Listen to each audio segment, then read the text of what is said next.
Good morning, everybody. It is wonderful to be here and to welcome all of you to Unity of Independence, or as it used to be known, if you look above your head at the window, Unity of Independence Unlimited. That was the spirit of the people who built this building. We love this place. We have been saturating the walls with consciousness here for quite a long time, and we love the way it facilitates gatherings like this one. Somebody today, my phone's down at my table, somebody has to take a picture of this gathering. When Mark first proposed it to me, I said, wow, this is great. And we figured maybe 20 people would show up. And one person drove from Waco, Texas. I don't know who's the farthest. I don't know who came the longest distance, but my goodness. Atlanta, Georgia. Florida. Okay. Wow. I mean, is that cool or what?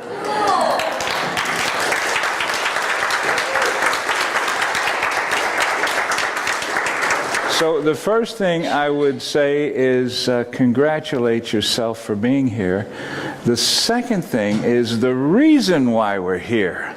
My God, a whole group of people are getting together to study Metaphysical Bible all day?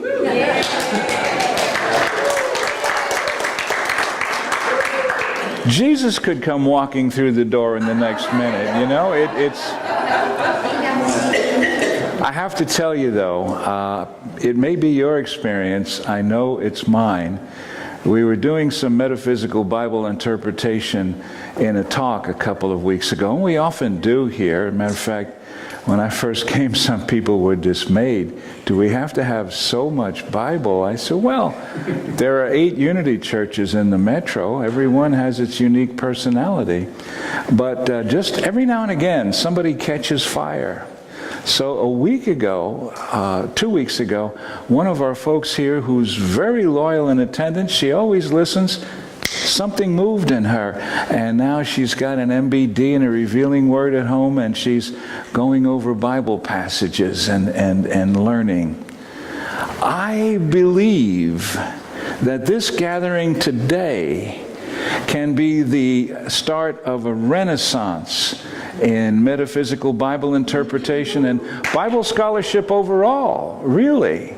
And I'm not saying go back to, because you can't go back. What I'm saying is go forward to a new realization.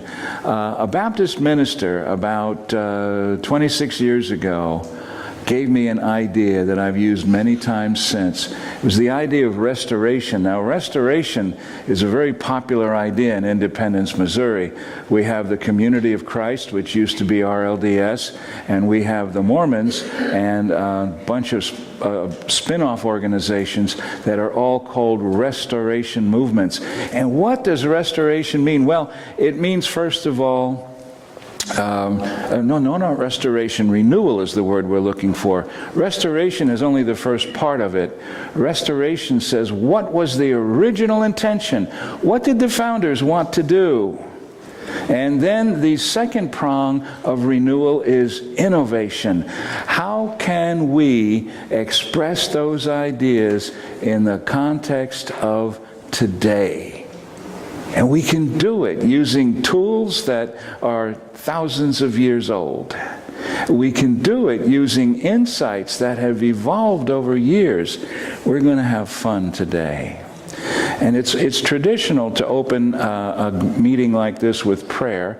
And I have chosen a musical prayer. It's said that whoever sings prays twice. In 2009, Richard McDeesey composed a beautiful piece. It's called We Are Unity. He got a choir together. They did a music video of it, and that will be our prayer. The piece never got the attention it deserved when it was first produced. I used it as the theme song for Discovering Eric Butterworth. Every week I enjoyed hearing it.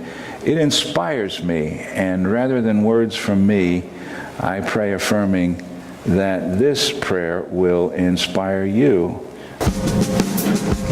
Finally,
some of you will recognize some of the faces there. It's a little time capsule.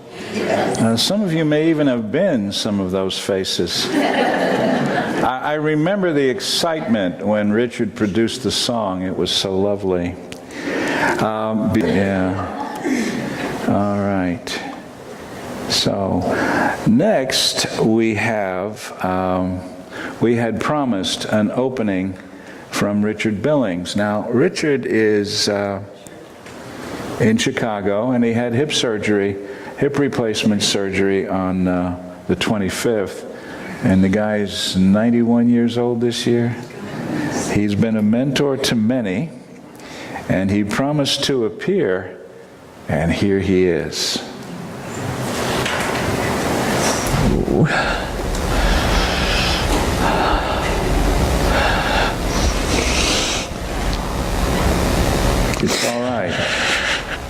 it does seem that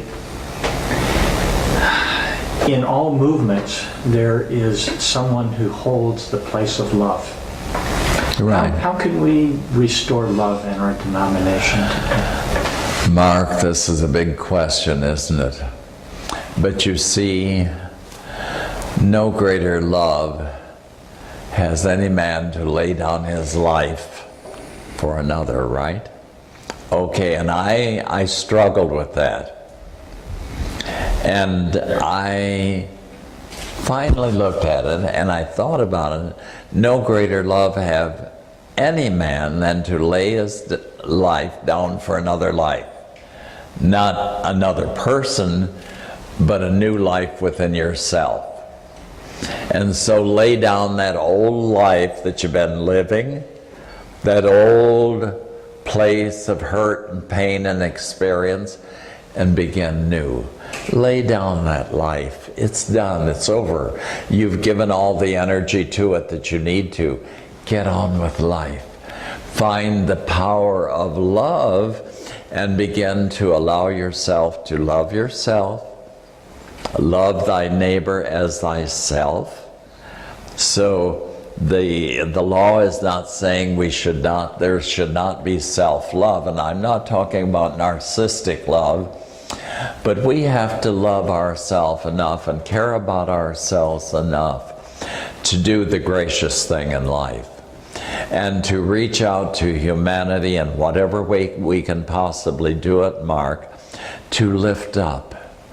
To lift up. You see, there's such a darkness on our planet, and we need light, and we need healing, and we need peace. So, as Tom mentioned, on Tuesday, Richard had hip replacement surgery, and but that was an interview that he did a year ago. And to me, it epitomizes what metaphysical Bible interpretation is all about. It's bringing light into the world, and that's what we're called forth to do today. If anyone is feeling shorted by not having Richard here personally, I have a gift, and that is I've got, what am I doing here? I have 30 USB drives with 4 hours of Richard Billings. And the way you get one is you make a promise that you will go to the best store and buy the very best get well card you can buy. And you address it to Richard Billings, Oak Park, Illinois. And if you promise to do that, get one of these. 4 hours of Richard Billings on video in high definition, and talking about some really juicy stories about unity. The man knows how to tell a story, I can tell you. So see me if you would like one. And my apologies for not having Richard here. He certainly wanted to be here. Let me just share with you what a mini-conference is, what the intention is for today. And the most important thing to realize is it's Spirit-led. You probably notice a lot of informality. And yes, it's true, it's informal because we're inexperienced, but it's also informal by design. It was designed to allow Spirit to speak. We wanted a variety of speakers that had a variety of perspectives. But all the speakers have one thing in common, and that is that they're Spirit-led. And they have all been doing Metaphysical Bible and have been doing it for a long time. That's why we invited these particular speakers. But there are more. There are others. Metaphysical Bible interpretation is our own heritage. It's our own practice. It's our uniqueness. And so it's a gathering today. It's not a conference. It's a gathering of people who share the love of interpreting the Bible metaphysically. So our hope is that today will be conversational, and that our meeting will be informal, it'll be interactive. All of the speakers have agreed to be as conversational as possible. Feel free to raise your hand, interject, share some comments. Our hope is that by the end of the day, we have energized each other rather than us just providing information. We'd really like to see an interaction. We will have this event. Was that a raising hand? Okay. We will have this event next. It's just a stretching. Yes, it's a stretching. We will have this event next fall, and the intention is to have an East Coast and a West Coast event. We don't have a place yet, but it's looking pretty good for Detroit on the east side. But we're open. We're open, and it really depends on how many speakers come through, how much energy there is today. The intention is to have, as I mentioned, informal and efficient way to have this gathering of people.